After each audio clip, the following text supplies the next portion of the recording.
Hello Jharkhand learners गरज education में आप सभी का स्वागत है। झारखंड दरोगा एग्जाम 2025 के लिए आज जनरल साइंस का एक सेट को डिस्कस करने वाला हूं, जो कि है सेट नंबर 4। सारे क्वेश्चन झारखंड एसआई 2017 के प्रीवियस ईयर क्वेश्चंस हैं, तो सारे पार्ट्स आप लोग रिवाइज कर लीजिएगा और अगर पीडीएफ चाहिए होगा तो टेलीग्राम करो कर लीजिएगा। सारा पीडीएफ वहीं पे अवेलेबल है। Let's get up. क्लास को ध्यान से सुनना है। आज का पहला क्वेश्चन है, जब दूध खट्टा हो जाता है तो उसका पीएच स्तर डैश हो जाता है। When milk becomes sour its pH value becomes what. 6 के बराबर हो जाएगा, 6 से अधिक हो जाएगा, 6 से कम हो जाएगा या फिर 7 के बराबर होगा। तो ध्यान रखिएगा, यहाँ पे जो ताज़ा दूध होता है, फ्रेश मिल्क होता है, उसका पीएच वैल्यू 6 होता है। और अगर क्लास 10th आप लोग अच्छे से पढ़े होंगे तो आपको पता होगा कि अगर कोई चीज़ खट्टा हो रहा है यानी कि सावर हो रहा है तो ये प्रॉपर्टी होता है एसिड का। ओके, किसका? एसिड का प्रॉपर्टी होता है कि उसका स्वाद खट्टा होता है। तो यह जो है खट्टा हो रहा है यानी कि एसिडिक और ज़्यादा एसिडिक हो रहा है, तो पीएच जो ओरिजिनल वैल्यू से तो कम होगा। क्लियर है? तो आंसर इसका हो जाएगा सी। कंफ्यूज मत कीजिएगा, जो प्योर वाटर होता है, शुद्ध जल, उसका पीएच वैल्यू 7 होता है। और अगर एक कोई चीज़ एसिडिक हो रहा है तो वैल्यू उसका 7 से कम होगा, और अगर बेसिक होते जा रहा है, एसिडिक होगा तो 7 से कम होगा, और बेसिक होगा तो वैल्यू उसका 7 से ज़्यादा होने लगेगा। ठीक है, ये बात आप लोग ध्यान रखिएगा। क्लियर है? अब यहाँ पे देख लीजिएगा, इसका रेंज ने एक बार पूछा गया था जेसीसी के एक एग्जाम में कि जो पीएच स्केल होता है, ठीक है, किसी विलयन में हाइड्रोजन आयन की सांद्रता को ज्ञात करने के लिए एक स्केल को विकसित किया गया है जिसको पीएच स्केल बोलते हैं। यानी कि पता लगाते हैं कि कोई एसिडिक है या फिर बेसिक है कोई सॉल्यूशन। क्लियर? तो रेंज इसका 0 से लेकर 14 तक होता है। बात आप लोग ध्यान रखिएगा, ऑलरेडी यह क्वेश्चन जो है पूछा चुका है कि रेंज इसका क्या होता है। तो 0 to 14। बाकी कभी कभी आपसे डायरेक्ट जो है पीएच वैल्यू पूछ देता है अलग अलग चीज़ का।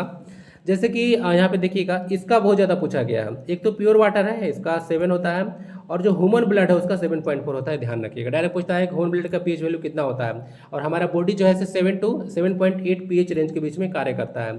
जो लेमन जूस होता है एज पर द एनसीईआरटी देखिएगा तो इसका वैल्यू 2.2 होता है। जो गैस्ट्रिक जूस होता है, हमारे जो जठर रस होता है, पेट में जो अम्ल निकलता है, उसका वैल्यू जो है 1.2 होता है। और ऐसे देखिएगा, जो स्ट्रॉन्ग HCl होता है, कंसनट्रेटेड HCl होता है, उसका वैल्यू लगभग आपको 0 to 1 देखने को मिलेगा। क्लियर है? HCl hydrochloric acid concentrated. बाकी यहाँ पे देख लीजिएगा, जो सोडियम हाइड्रोक्साइड है NaOH, स्ट्रॉन्गेस्ट बेस वो है यह।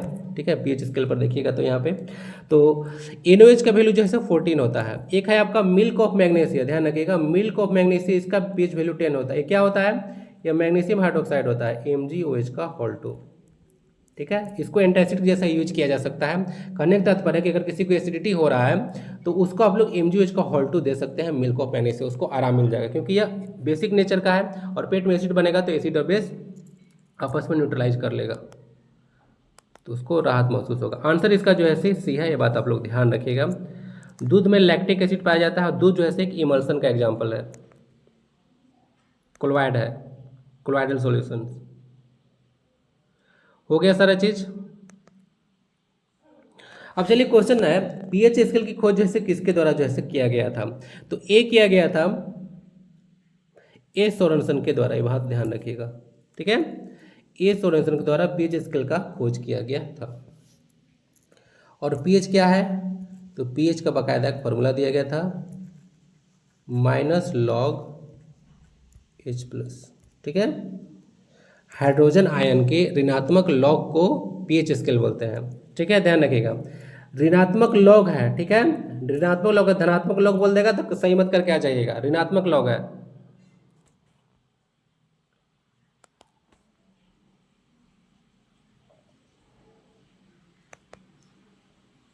और भी है, एसिड रैन जो होता है उसका पीएच वैल्यू 5.6 से कम हो जाता है। मुंह का जब पीएच मान 5.5 से कम होता है तो दंत क्षय शुरू हो जाता है। ये सब चीज़ आप लोग ध्यान रख सकते हैं। और बाकी एक चीज़ और याद रखिएगा, कभी कभी एसिडिटी और बेसिसिटी जो है पूछ देता है आपसे।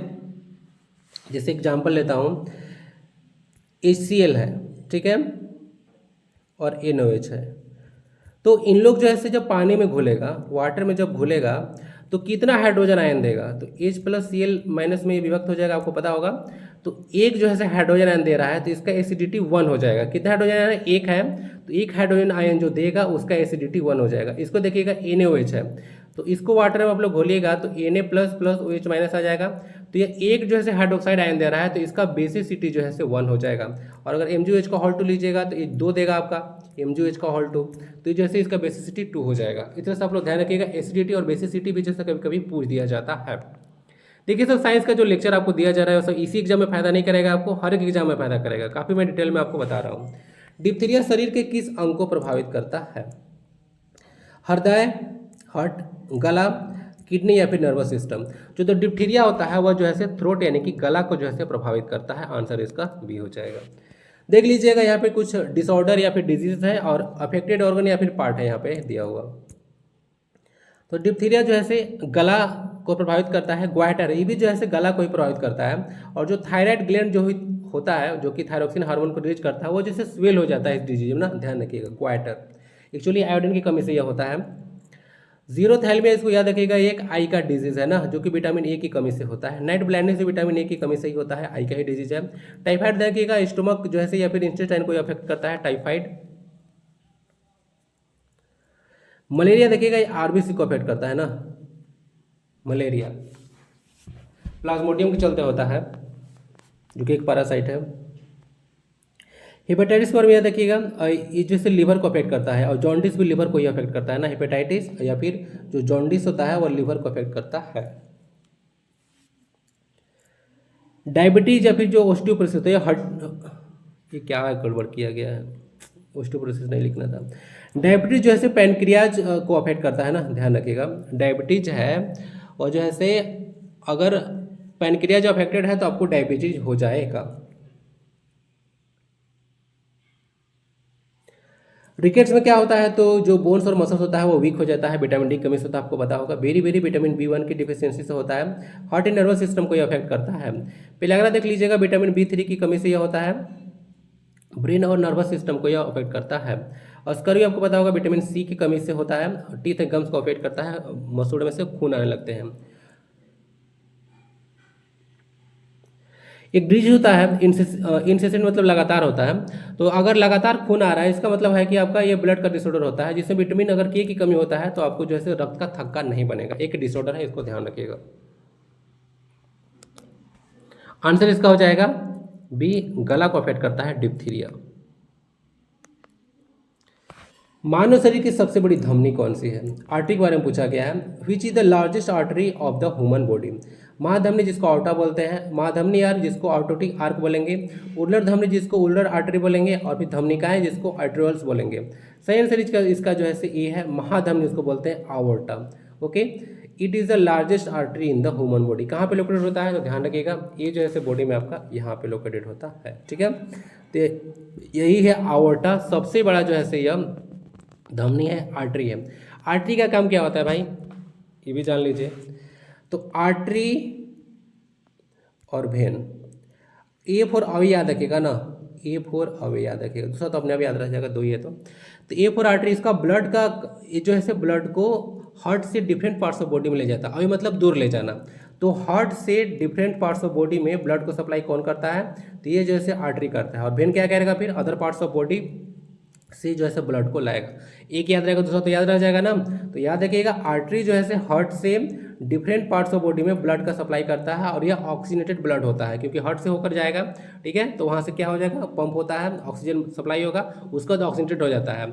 और वेरियस पार्ट्स ऑफ बॉडी से आएगा तो वह जो है डीऑक्सीजनेटेड ब्लड रहेगा, यानी कि उसमें कार्बन डाइऑक्साइड रहेगा। तो वो जो है कौन लाएगा, तो वह वेन लाएगा। आंसर इसका ए है, ध्यान रखिएगा। आपको दिखा दिया आवर्टा, वेना का भी याद रखिएगा। सबसे पूछेगा कि बॉडी में सबसे बड़ा जो है वेन कौन सा है, तो उसको बोलते हैं वेना कावा। उसमें भी आप लोग इन्फीरियर वेना कावा याद रखिएगा। इन्फीरियर वेना कावा ए है, जिसका काम होता है कि जो लोअर पार्ट्स ऑफ बॉडी होता है उसे ब्लड को इकट्ठा करके हार्ट में पहुंचाना। सुना ध्यान से आपने, लोअर पार्ट्स ऑफ जो बॉडी है, लोअर पार्ट्स ऑफ बॉडी है, वहाँ से ब्लड को इकट्ठा करके हार्ट में पहुंचाना, एक काम होता है इन्फीरियर वेना कावा का। यहाँ पे सुपीरियर वेना कावा का बारे में बात नहीं किया जा रहा है, सबसे बड़ा इन्फीरियर वेना कावा होता है। ऐसे सुपीरियर वेना कावा भी होता है, ऊपर पार्ट्स जो बॉडी है वहाँ से ब्लड जो है हार्ट में लाता है, और इन्फीरियर क्या लाता है, नीचे से लेकर ऊपर ले जाता है। ठीक है, हार्ट में।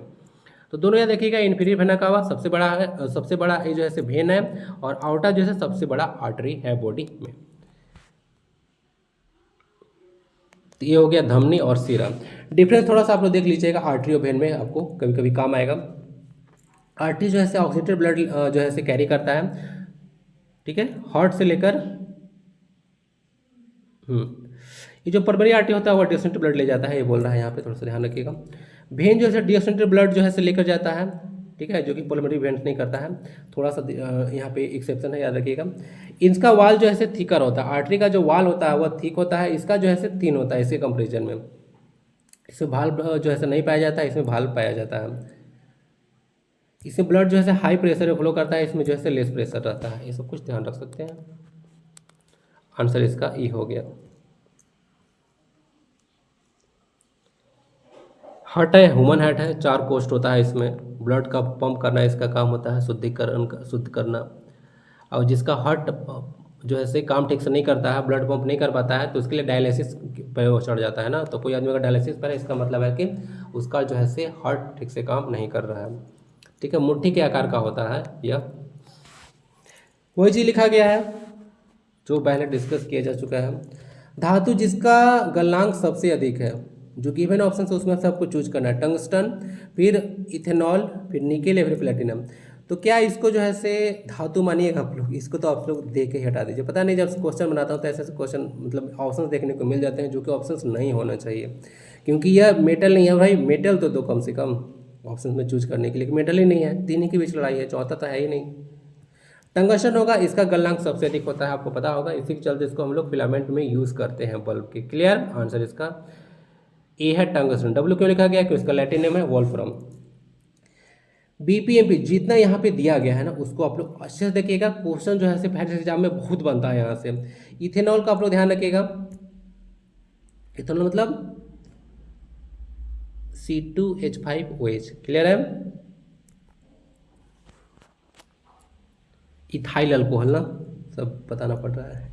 तो बॉइलिंग पॉइंट इसका 351 के होता है और मेल्टिंग पॉइंट 156 के होता है, डायरेक्ट याद रखिएगा। इथेनोइक एसिड जो है 391 के होता है, इसका बॉइलिंग पॉइंट, मेल्टिंग पॉइंट 290 के होता है। एनसीईआरटी में जो है दिया गया है, और बाकायदा इथेनॉल और इथेनोइक एसिड को डिटेल में प्रॉपर्टी के साथ जो है आपको पढ़ाया गया है ना। तो क्वेश्चन वहाँ से बनेगा, ये सब भी बनेगा, ठीक है, कि मेल्टिंग पॉइंट बॉइलिंग पॉइंट कितना होता है, ध्यान रखिएगा, क्वेश्चन पास में बन चुका है। वोल्फ्रम का देख लीजिएगा, टंगस्टन का, इसका जो है मेल्टिंग पॉइंट जो है लगभग बोलिए कि 3550 है, 3500 बोलिए, 3550 नहीं, तो 3500 के आसपास जैसे इसका आपको मेल्टिंग पॉइंट देखने को मिलेगा। पानी का तो सबको पता है भाई, जैसे बॉइलिंग पॉइंट इसका 100 डिग्री सेल्सियस यानी कि 373 केल्विन होता है, और 0 डिग्री केल्विन पर यह जो है 0 डिग्री सेल्सियस यानी कि 273.15 केल्विन पर जैसे मेल्ट कर जाता है। बेंजीन को भी देख लीजिएगा, 353 के इसका बॉइलिंग पॉइंट है, मेल्टिंग पॉइंट जो है 278 के है।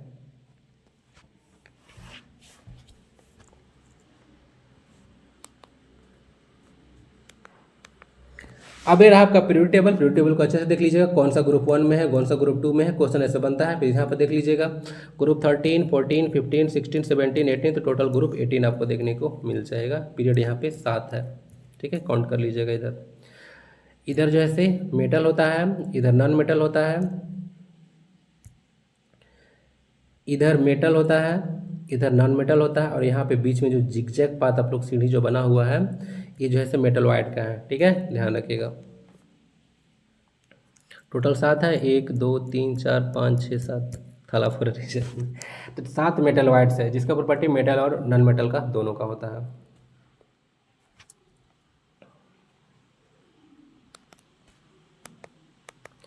चलिए, पीरियड टेबल जब डिस्कस कर रहा था तो कुछ माइंड से मेरा क्वेश्चन आया था, जो कि एक्स्ट्रा क्वेश्चन होगा, इसको अटेम्प्ट कीजिए जरा। प्राकृतिक रूप से कितने तत्व जो है पाया जाता है। तो जब क्लास 10th आप लोग पढ़े होंगे पीरियोडिक क्लासिफिकेशन ऑफ एलिमेंट्स, तो वहाँ बताया गया था कि जो प्राकृतिक रूप से एलिमेंट पाए जाते हैं वह कितने हैं, तो वह जो है 92 है। आंसर इसका 4 हो जाएगा।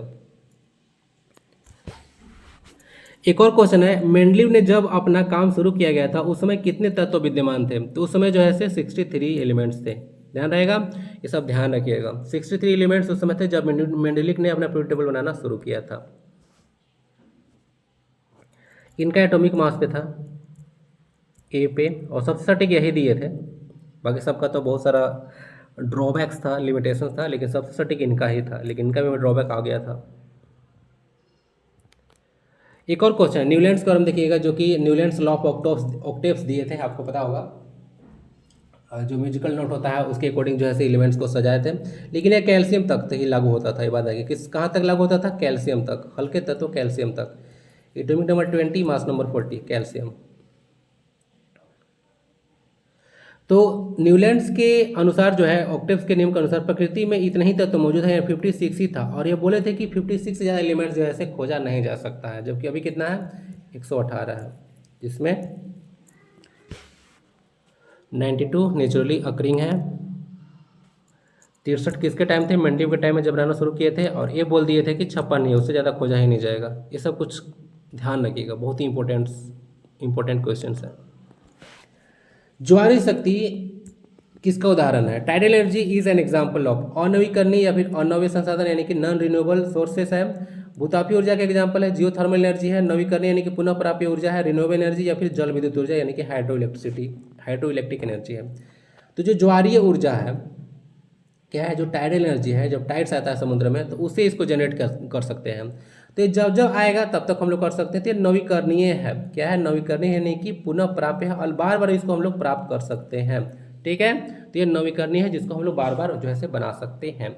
इसको खत्म होने वाला नहीं है। जब तक समुद्र में पानी है, जब तक चंद्रमा है, तब तक टाइड्स आते रहेगा और तब तक हम लोग जो है से नवीकरणीय ऊर्जा प्राप्त करते रहेंगे। तो आंसर इसका सी हो जाएगा। तो कुछ एग्जाम्पल दिया गया है रिन्यूएबल और non renewable sources of energy के बारे में, तो देख लीजिएगा। रिन्यूएबल में आपको नॉन रिन्यूएबल जिसको हम लोग नया नहीं कर सकते। एक बार अगर फॉसिल फ्यूल्स खत्म हो गया तो क्या आएगा? फिर से नहीं आएगा। ठीक है, कोयला अगर खत्म हो गया तो करोड़ों वर्ष लग जाता है बनने में, तो फिर कोयला कैसे बनेगा भाई? मिनरल्स है, ये सब कुछ न्यूक्लियर फ्यूल्स है, मेटल्स है, सैंड्स है, ये सब खत्म होते जाएगा तो फिर से बनेगा नहीं। ये सब नॉन रिन्यूएबल है, इसको हम लोग नहीं बना सकते हैं। रिन्यूएबल में यही है सनलाइट, सोलर एनर्जी पूछे, विंड एनर्जी पूछे, तो ये सब ध्यान रखिएगा। क्रॉप्स से है, हम लोग बायोडीजल से बना रहे हैं, वाटर से बना रहे हैं, लाइव स्टॉक से बना रहे हैं, विंड से बना रहे हैं, ट्री से बना रहे हैं। तो ये सब से हम लोग अगर एनर्जी जनरेट कर रहे हैं तो वह रिन्यूएबल सोर्सेस ऑफ एनर्जी में काउंट होगा। क्लियर? जिसको नया किया जा सकता है, बार बार प्रयोग किया जा सकता है। ईजी है, ज़्यादा टफ था नहीं। स्नेहन किसका एक आम तरीका है? Lubrication is the common way of घर्षण को बढ़ाना, इंक्रीज फ्रिक्शन, बल को कम करना, घर्षण को कम करना, फिर बल को बढ़ाना। देखिए स्नेहन का मतलब लुब्रिकेशन क्या होता है? सतह को चिकना करना, ये होता है। ठीक है, यह साइंटिफिक टर्म आपको देखने को मिल गया लुब्रिकेशन। इसका मतलब होता है कोई चीज़ को स्मूथ करना। तो अगर कोई चीज़ स्मूथ होगा तो उस पर फ्रिक्शन बढ़ेगा या फिर घटेगा? फ्रिक्शन उस पर बढ़ेगा या फिर घटेगा? तो कोई चीज़ अगर चिकना हो रहा है तो उस पर जो है से घर्षण घटेगा। चिकनाई जो है से बढ़ रहा है, घर्षण नहीं बढ़ रहा है। ठीक है, जैसे जैसे चिकनाई और जो घर्षण होता है उसमें जो है से 36 का आंकड़ा चलता है। जितने ज़्यादा चिकना रहेगा घर्षण उतना ज़्यादा कम रहेगा। लेकिन कोई भी एक आइडियल ऐसा सरफेस नहीं है जिस पर कि फ्रिक्शन नहीं लगता है, सब पर फ्रिक्शन लगता है, स्मूथ से स्मूथ सरफेस पे भी। तो जब हम लोग लुब्रिकेशन कर देंगे तो इसका मतलब है कि जो है से घर्षण को कम कर देंगे। क्लियर है? तो इसीलिए जो है से ज़्यादा चिकना सतह पर आप लोग चलते हैं तो फिसल जाते हैं। ठीक है, तो फ्रिक्शन को रिड्यूस कर दिया जाता है लुब्रिकेशन के द्वारा। क्लियर? आंसर इसका सी है। देखिए फ्रिक्शन पढ़ेगा तो 3 तरह का फ्रिक्शन, स्टैटिक है, काइनेटिक जिसको डायनेमिक बोलते हैं, डायनेमिक मतलब मोशन होता है, एक रोलिंग फ्रिक्शन होता है। 3 तरह का फ्रिक्शन है। फ्लूइड फ्रिक्शन आप लोग पढ़े होंगे फ्लूइड मैकेनिक्स में, तो कोई लिक्विड है उसमें भी जो है से फ्रिक्शन लगता है, विस्कोसिटी सब पढ़े होंगे आप लोग। तो देखिए इसमें क्या होता है, स्टैटिक फ्रिक्शन में surface are in rest related to each other, यानी कि कोई बॉडी एक दूसरे पर अगर टच में है, ठीक है, कोई बॉडी टच पे है तो वहाँ पे इन लोग जो है क्या है, जो फ्रिक्शन लग रहा है वहाँ पे स्टैटिक फ्रिक्शन है जो कि मोशन को अपोज करेगा। यहाँ पे काइनेटिक में क्या होगा, काइनेटिक में एक दूसरे के रिलेटिव में यह मोशन करेगा, तो यह है काइनेटिक और डायनेमिक की मोशन। रोलिंग में क्या होगा, तो रोलिंग में क्या होता है कि रोटेशनल और ट्रांसलेशनल मोशन दोनों होता है। ठीक है, तो जैसे कोई सरफेस है, बॉल ऐसे लुढ़कते लुढ़कते इस तरह से जा रहा है तो वहाँ पे रोलिंग फ्रिक्शन होता है। तो वहाँ पे दोनों तरह का मोशन होगा, रोटेशनल देखने को मिलेगा और ट्रांसलेशन, दोनों मोशन देखने को मिलेगा। रोटेशनल करने मतलब रोटेट कर रहा है, ट्रांसलेशन मतलब ये सीधा लाइन में जा भी रहा है, तो जा भी रहा है तो हो गया ट्रांसलेशनल, और अगर रोटेट करते हुए जा रहा है तो हो गया रोटेशनल एंड ट्रांसलेशनल मोशन। तो 3 तरह का याद रखिएगा। अब कोफिशिएंट अगर ऑर्डर लगाने के लिए आएगा तो सबसे ज़्यादा जो है कोफिशिएंट जो होता है इसका होता है, कोफिशिएंट और स्टैटिक सबसे अधिक होता है, फिर होगा काइनेटिक का, और सबसे कम होता है रोलिंग का। ठीक है,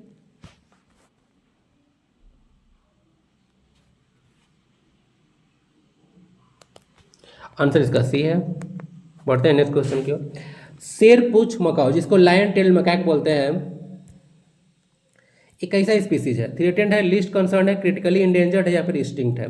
तो देखिए ये जो है ऐसे लायन टेल्ड मकाक है, ये जैसे इंडेंजर कैटेगरी में इसको डाला गया है IUCN रेड लिस्ट में। और सारे एनिमल्स है उसको देख लीजिएगा यहाँ पे, जैसे इंडियन पीकॉक डाला हूँ यहाँ पे, या लिस्ट कंसर्न कैटेगरी में है। और जो वाइल्ड लाइफ प्रोटेक्शन एक्ट 1972 है उसको शेड्यूल 1 में जो है प्रोटेक्ट किया गया है, इसको क्लियर लिस्ट में रखा गया है। लायन टेल में क्या बता दिया, इंडेंजर कैटेगरी में है। वन हॉर्न राइनो ये वल्नरेबल कैटेगरी का है, शेड्यूल 1 में रखा गया है सबको। टाइगर को देख लीजिएगा, पैंथर टाइग्रिस है साइंटिफिक नेम, इंडेंजर कैटेगरी में है, इसको भी शेड्यूल 1 में प्रोटेक्ट किया गया है ना, नेशनल एनिमल। उसके बाद हमारा जो स्टेट एनिमल है झारखंड का एलिफेंट देख लीजिएगा, इंडेंजर कैटेगरी में है, इसको भी शेड्यूल 1 में रखा गया है वाइल्ड लाइफ प्रोटेक्शन एक्ट 1972 के। ग्रेट इंडियन बस्टर्ड ये क्रिटिकली इंडेंजर कैटेगरी का है, शेड्यूल 1 में रखा गया है वाइल्ड लाइफ प्रोटेक्शन एक्ट 1972 में। और एशियाटिक लायन को देख लीजिएगा, यह वल्नरेबल कैटेगरी का है, इसको शेड्यूल 1 में रखा गया है। ग्रेट इंडियन बस्टर्ड जैसे राजस्थान का स्टेट बर्ड है, अभी काफ़ी ज़्यादा न्यूज में था, इसीलिए बार बार इसको मैं डाल रहा हूँ, क्वेश्चन बनेगा यहाँ से। तो इसका क्या हो जाएगा, इसका हो जाएगा यार तो डाला ही नहीं इंडेंजर्ड, इसको क्रिटिकली हटा देते हैं, इसको इंडेंजर कर देते हैं, आंसर इसका सी हो गया। क्लियर है, इंडेंजर कैटेगरी का है लायन टेल्ड मैकाक।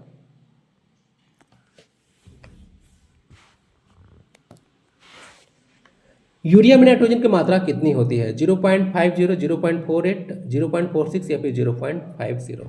तो देखिए नाइट्रोजन का डायरेक्ट आपसे मात्रा पूछ दी गया, परसेंटेज नहीं पूछा है। तो 40% होता है, आप लोग पढ़े होंगे।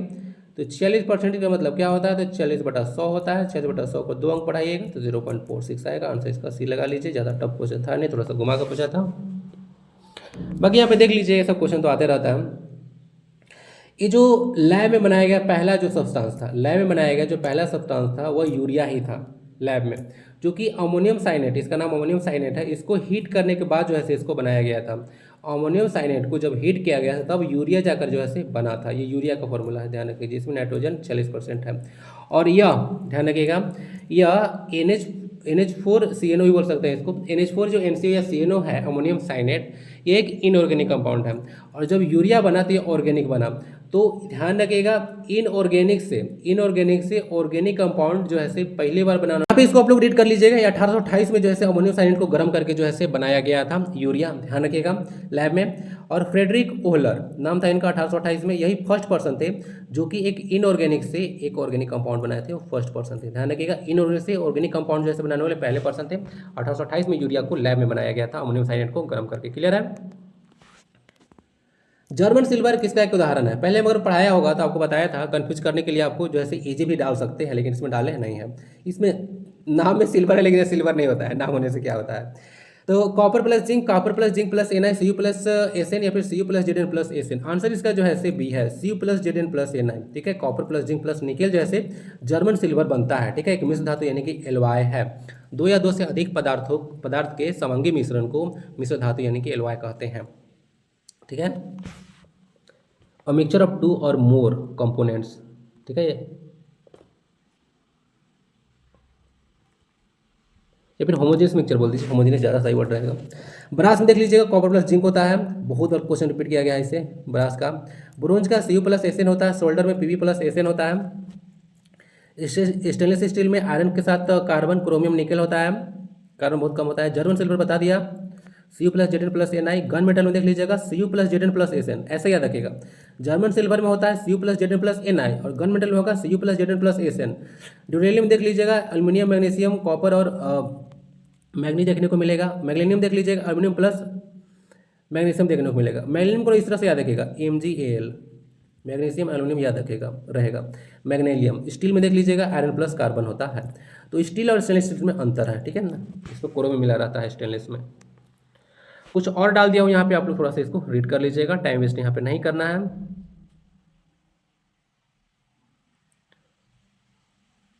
गन मेटल देख लीजिएगा, Cu plus Zn plus Sn plus Pb होता है इसमें। गन तो शायद पहले बताया था या ओके।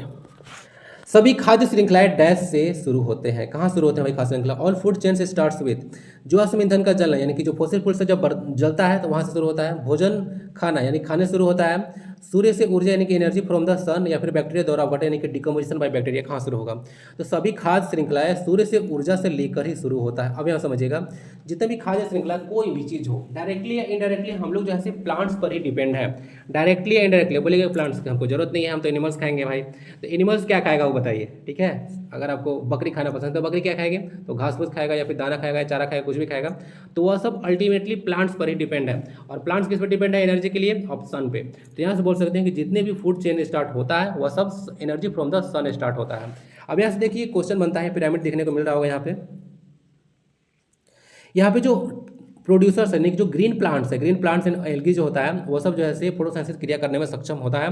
तो उसको जो है प्रोड्यूसर्स बोलते हैं, जो कि फोटोसिंथेसिस के थ्रू जो है भोजन बनाता है अपना। और यह फर्स्ट टॉपिक लेवल में आता है। और जो प्राइमरी जो कंज्यूमर्स आएगा, यानी कि जो प्रोड्यूसर्स को खाएगा उसको प्राइमरी कंज्यूमर बोलेंगे। तो यह सेकेंड टॉपिक लेवल पे आता है। क्वेश्चन यही एक बार पूछा गया था, एक बार क्वेश्चन देख रहा था कि जो प्रोड्यूसर्स है वह जो है फर्स्ट टॉपिक लेवल पे है, और जो प्राइमरी कंज्यूमर है वह जो है सेकंड टॉपिक लेवल पे है। तो आपको लगेगा कि प्राइमरी कंज्यूमर है तो फर्स्ट टॉपिक लेवल पे होगा, नहीं, यह सेकंड टॉपिक लेवल पे है। फर्स्ट टॉपिक लेवल पे जो है ये जो है प्रोड्यूसर्स है। उसके बाद थर्ड टॉपिक लेवल देख लीजिएगा, यहाँ पे सेकेंडरी कंज्यूमर देखने को मिलेगा, जो कि कार्निवोरस से सब आते हैं। उसके बाद फोर्थ जो है टॉपिक लेवल पे आपको टर्शियरी कंज्यूमर देखने को मिलेगा, जो कि सेकेंडरी जो है कार्निवोरस होते हैं। और जो है अपेक्स जो है प्रीडेटर्स होते हैं, ये सब आप लोग देख लीजिए, शिकारी, जो कि इससे सबको खा जाएगा। और उसके बाद सबको कौन डिकम्पोज करेगा? ये सब बैक्टीरिया कर देगा। क्लियर है? ये सब कुछ आप लोग ध्यान रख सकते हैं। यहाँ से क्वेश्चन बनता है कि कौन फर्स्ट टॉपिक लेवल पे है, कौन सेकंड पे है, ये सब ध्यान रखिएगा। आंसर इसका सी है। और यहाँ पे 10% लॉ भी चलता है। नेक्स्ट टॉपिक लेवल में जो है ऑलवेज 10% एनर्जी इसे ट्रांसफर होता है, यानी कि अगर 100 जूल एनर्जी यहाँ पे है तो वहाँ पे 10 जूल ही नेक्स्ट टॉपिक लेवल में ट्रांसफर होगा। This is the law of 10%। जंगल बनाने के लिए तो बहुत इजी क्वेश्चन है, इसमें टाइम वेस्ट नहीं करना है। जंगल बनाने के लिए बंजर भूमि पर पेड़ लगाने के प्रयास को क्या कहते हैं? वन कटाई, वृक्षारोपण, वन रोपण, या फिर वनीकरण। तो इसको एफोरेस्टेशन बोलते हैं। आंसर इसका डी है। अब देखिए, एफोरेस्टेशन, डिफोरेस्टेशन, डिफोरेस्टेशन, प्लांटेशन तो नॉर्मल टर्म है, समझते होंगे। जो वन लगाते हैं उसको बोलते हैं हम लोग। डिफोरेस्टेशन क्या होता है? तो वन की कटाई होगा, तो ये तो टर्म ही नहीं है। कंफ्यूजन होगा वन रोपण और वनीकरण में अंतर क्या है। देखिए, वन रोपण मतलब रिफोरेस्टेशन। वर्ड री का मतलब क्या होता है? री का मतलब पुनः, यानी कि पहले फॉरेस्ट वहाँ पे था, लेकिन फॉरेस्ट को आपने काट दिया, अडानी ने कटवा दिया उसको। तो अब जैसे हमको लग रहा है कि बहुत गर्मी बढ़ रहा है भाई, फिर से फॉरेस्ट लगना चाहिए, तो फिर से उस जगह पे फॉरेस्ट जो है लगाया जा रहा है। तो दिस इज कॉल्ड रिफॉरेस्टेशन। पहले फॉरेस्ट था, हटा दिया आपने, लेकिन फिर से वो चाह रहे हैं कि वहाँ पे जंगल लग जाए, ठीक है, तो उसको डिफोरेस्टेशन बोलते हैं। और वनीकरण मतलब एफोरेस्टेशन, एक नए एरिया पर जो है आपको वन लगाना है, उसको हम लोग एफोरेस्टेशन बोलेंगे। पहले वहाँ पे वन नहीं था, लेकिन हम अब जो है वहाँ पे वन लगा रहे हैं, that is called afforestation. I think clear होगा कॉन्सेप्ट। आंसर डी मूव करते हैं। बिग बैंग कितने साल पहले हुआ था? 14.7 billion year ago, 13.5 billion year ago, 13.7 billion year ago, या फिर 11.7 बिलियन ईयर एगो। तो जो बिग बैंग की घटना हुआ था वह 13.7 बिलियन ईयर एगो हुआ था। ओके, बिग बैंग थ्योरी भी है। क्वेश्चन दे दिया यहाँ पे कि जो बिग बैंग थ्योरी था वह जो है फर्स्ट टाइम किसके द्वारा प्रपोज किया गया था? तो यह जॉर्ज लेमेत्रे के द्वारा जो है प्रपोज किया गया था, याद रखिएगा। एडविन हबल नहीं है, ठीक है। कोई बोलेगा एडविन हबल, तो ये क्या किए थे? तो ये जो है डिस्कवर किए थे कॉन्सेप्ट ऑफ एक्सपेंडिंग यूनिवर्स, ठीक है। यूनिवर्स जो है फैल रहा है, इसका कॉन्सेप्ट दिए थे एडविन हबल, ध्यान रखिएगा। हबल एक बार नासा का टेलीस्कोप का नाम भी था। डैश श्वेत रक्त कोशिकाओं का एक अन्य नाम है। जो थंबनेल में आपने जो इमेज देखा था यहीं से डाला गया था, जिसको बताते हैं आज। जो श्वेत रक्त कोशिका यानी कि जो WBC है उसका नाम क्या है? इथ्रोसाइट्स, क्लोरोजाइलेनॉल, ल्यूकोसाइट्स, या फिर माइटोकॉन्ड्रिया। दो को नाम देखे तो आपको ऐसा ही लग रहा होगा कि ये सब नहीं होगा, दो को भी कन्फ्यूजन होगा। तो देखिए, जो WBC होता है उसको हम लोग ल्यूकोसाइट्स बोलते हैं। क्या बोलते हैं? ल्यूकोसाइट्स बोलते हैं। अब इसको याद रखने का बहुत ही स्मॉल ट्रिक है, ठीक है, रटना नहीं है। जैसे रेड होता है ना, RED, रेड ब्लड सेल्स में रेड तो आता है ना भाई, RBC हो गया, ठीक है, ये RBC है। तो रेड ब्लड सेल में ऑलरेडी E है, RE है यहाँ पे, तो E फॉर इरिथ्रोसाइट्स आप लोग याद रखिएगा। तो रेड ब्लड सेल्स को हम लोग इरिथ्रोसाइट्स बोलते हैं, और जो WBC आएगा उसको ल्यूकोसाइट्स बोलिएगा, ठीक है। तो ये इरिथ्रोसाइट्स हो गया, रेड ब्लड सेल्स, ल्यूकोसाइट्स हो गया, व्हाइट ब्लड सेल्स। एक थ्रोम्बोसाइट्स होता है। क्या होता है? थ्रोम्बोसाइट्स, जिसको हम लोग प्लेटलेट्स बोलते हैं। क्या बोलते हैं? ब्लड प्लेटलेट्स बोलते हैं, जिसका मेन फंक्शन क्या होता है? तो ब्लड को थक्का चबाना। RBC का आपको पता होगा, ब्लड को जो है से ऑक्सीजन को होता है कि कैरी करना है यहाँ से। ल्यूकोसाइट्स मतलब लोगों से लड़ने में हेल्प करता है, आपको ध्यान रखिएगा ये सब। भारत का पहला यूरेनियम खदान है, क्या बताओ इसमें? जादूगोड़ा खदान है। 1967 से खनन शुरू हुआ था। यूरेनियम देख लीजिएगा, सिंबल इसका यू है, एटॉमिक नंबर 92 है और यहाँ पे इसका मास नंबर